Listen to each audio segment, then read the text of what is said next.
Yogah Karmasu Kaushalam.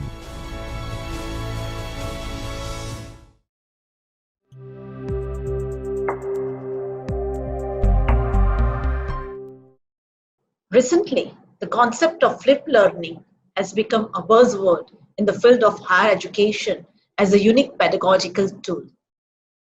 This new concept is engrossing and gaining momentum all over the globe as it has the capacity to transform the entire concept of teaching and learning.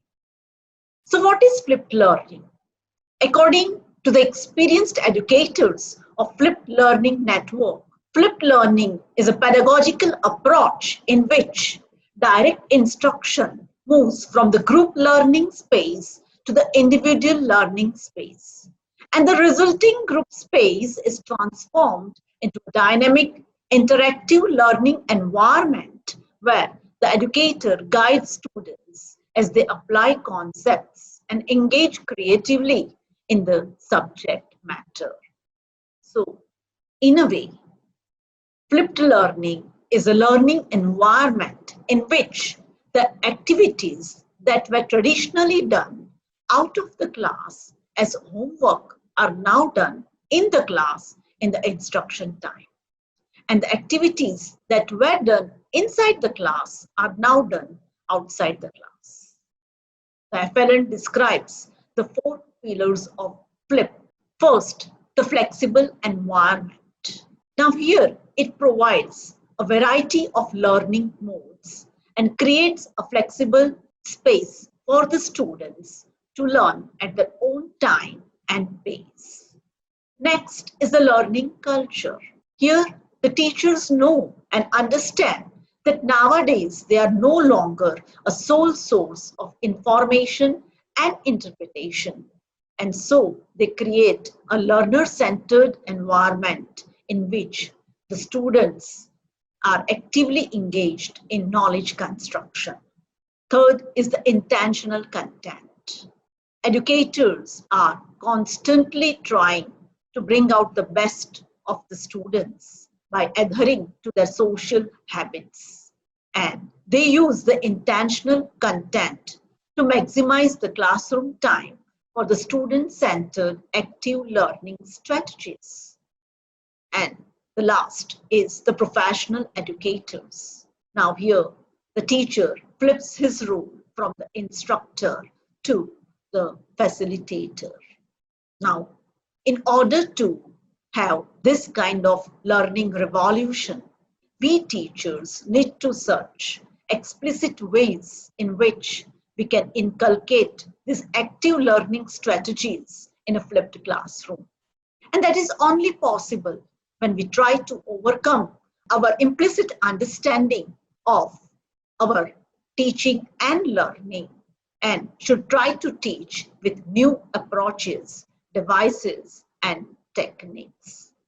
Now the question arises that how to flip a class? There are 4 stages of flipped classroom.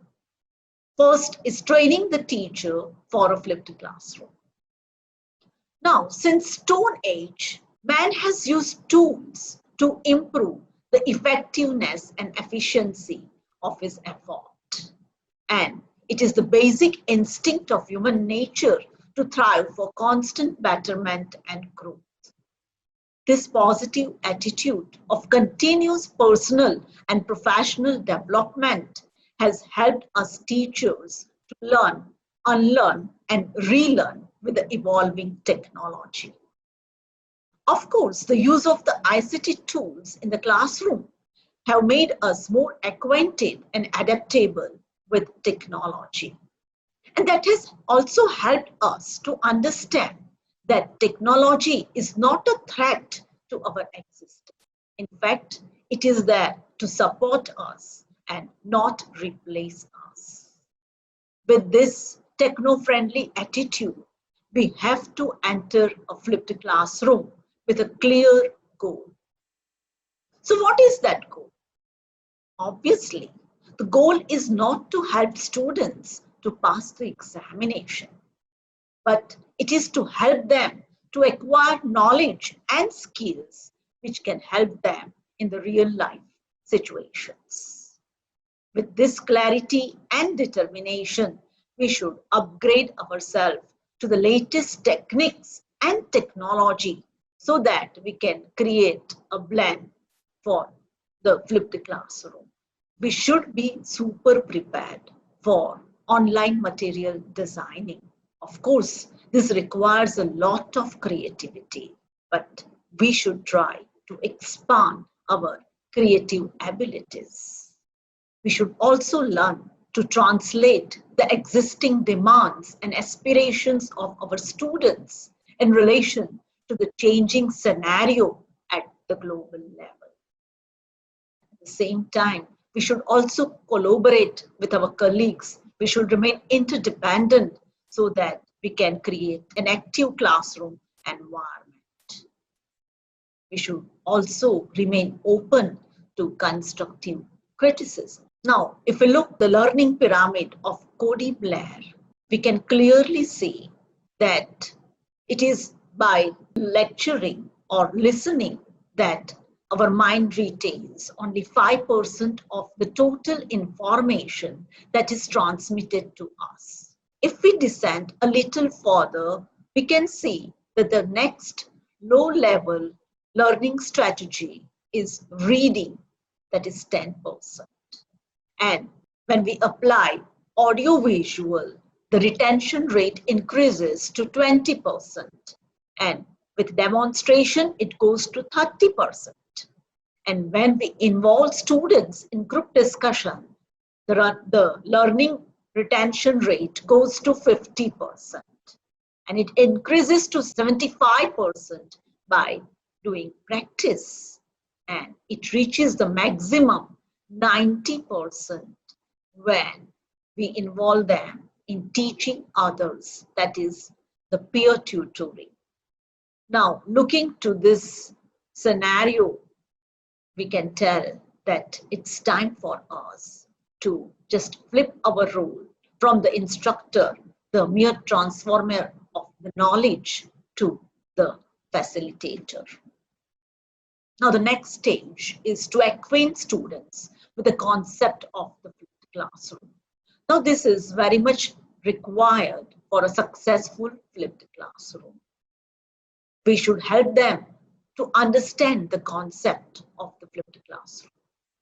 Of course, their acquaintance with electronic gadgets and their techno-savvy approach will help them to understand the purpose of the actual and active learning in an inverted way. First, we need to clear the task and expectations. Then, as an out-of-class activity, we can share some short, relevant YouTube video or our own PowerPoint lecture video to just have them understand the particular syllable or knowledge. And after that, of course, we know that 21st century students are more acquainted with just watching the videos than reading the text. So they will willingly take this task. Of course, their habit of just surfing the net for the solution to any problem will also help them in decoding the information and in absorbing the online content. To assess that content, we can give them some quiz or short questions. Now, we can begin the in-class activity by a formative feedback of the given content that will help us to connect with them. We can also use the problem-solving approach to create scope for active learning, peer tutoring, and interaction. We should make sure that the in-class activities results in clarifying concepts and problem solving by sharpening the judging, analyzing, and capacity building skills of them. We should prepare them for the post-class stage of self-evaluation and practical knowledge application of the content. Now, the third stage is the use of appropriate technology. Now, this is very much important for the teachers. We have to curate resources with the help of technology. We can create our own PowerPoint lecture videos by the use of the tool like Camtasia. In order to make our videos more interesting, we can use elements like animations, puzzles, and quiz. We can use cloud-based services like Canvas, Blackboard, Moodle, and D2L, that is Dare to Learn, which are available at very nominal rates. But I know that funding is an issue for so many institutions. So there are so many free web-based services that we can use. For example, we can use Microsoft Office 365, and most of the teachers, I guess, are now using it during this time of pandemic. We can club it with Office Mix to convert our own PowerPoint lectures into videos. Here, this is free of cost. We have to just log in with the institution email and we can use that. Again, Google Classrooms with its integration of the Google Apps is also a free service and a user-friendly service. We can use Web 2.0 tools like Voxopop, which uses the voice recording, or Padlet, which is a collaborative and productive online tool, which is also free of cost. Again, the sharing of YouTube videos will not cost anything.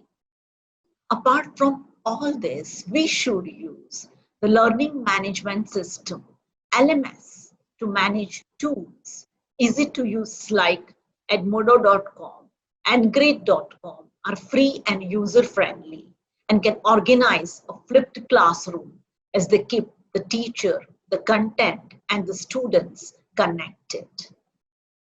Proper technology training and effective use of appropriate learning strategies will help the students think, pair, and share their understanding.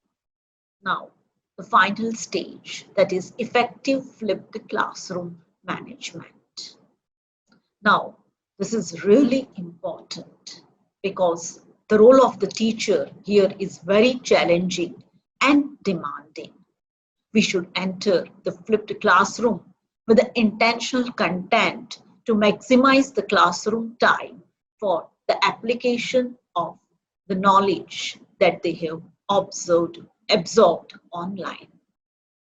The first thing we have to do here is to flip our role from the instructor to a researcher who knows the learning abilities of each and every student, to a mentor who shows an appropriate way to all students, and a facilitator who brings out the inner potential of each and every student.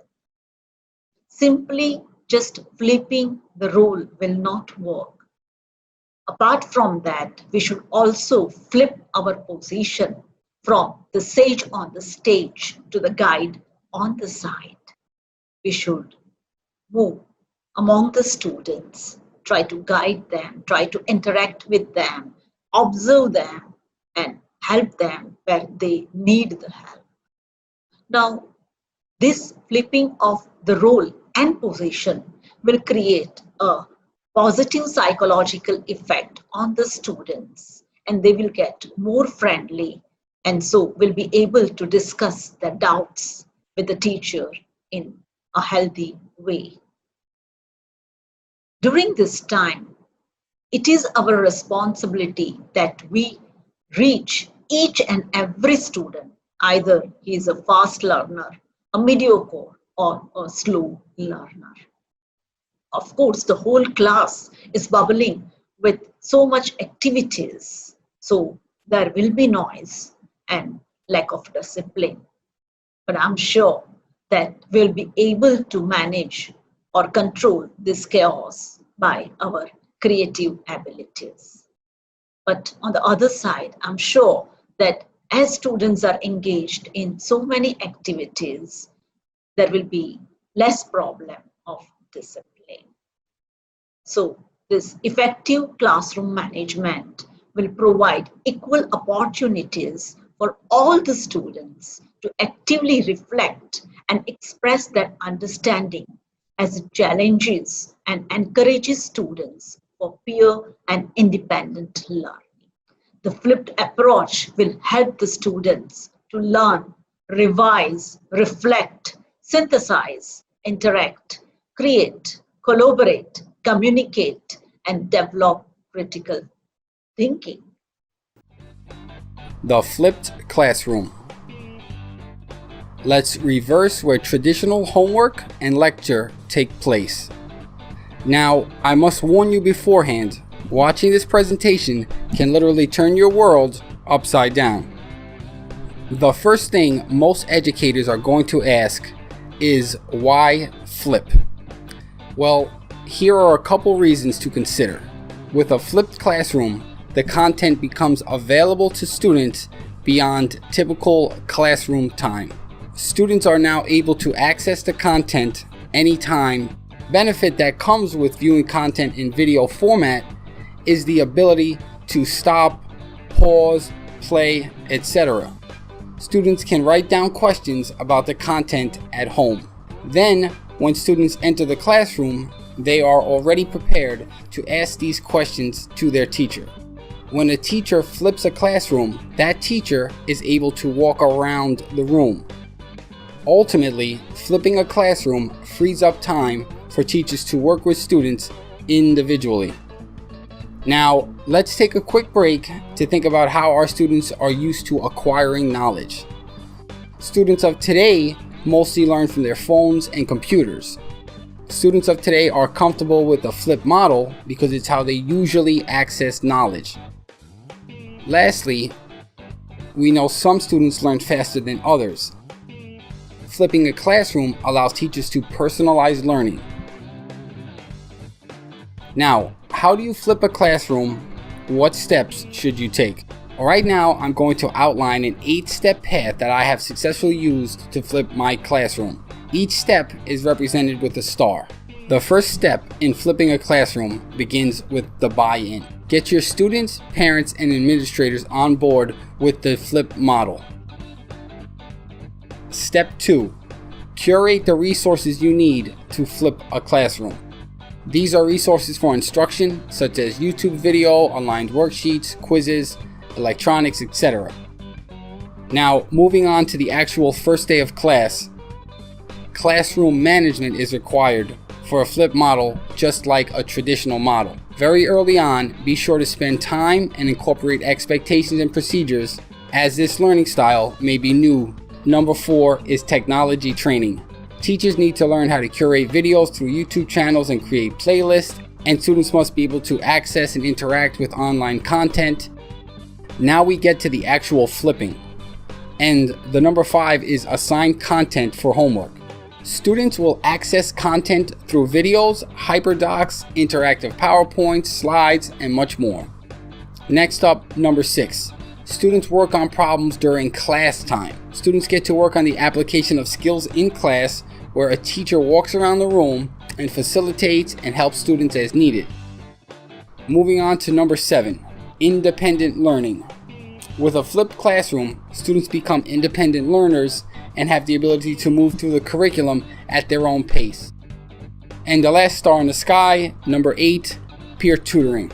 Pair up your advanced students who mastered the content beforehand with students having a hard time completing the problems. So, what does it actually look like? The traditional model has students attending school where content is delivered by teachers, and students going home to work on problems. But here we are getting rid of that model and replacing it with a flip model. In the flip model, students work on problems when they are at school, and when students are at home, content is delivered online.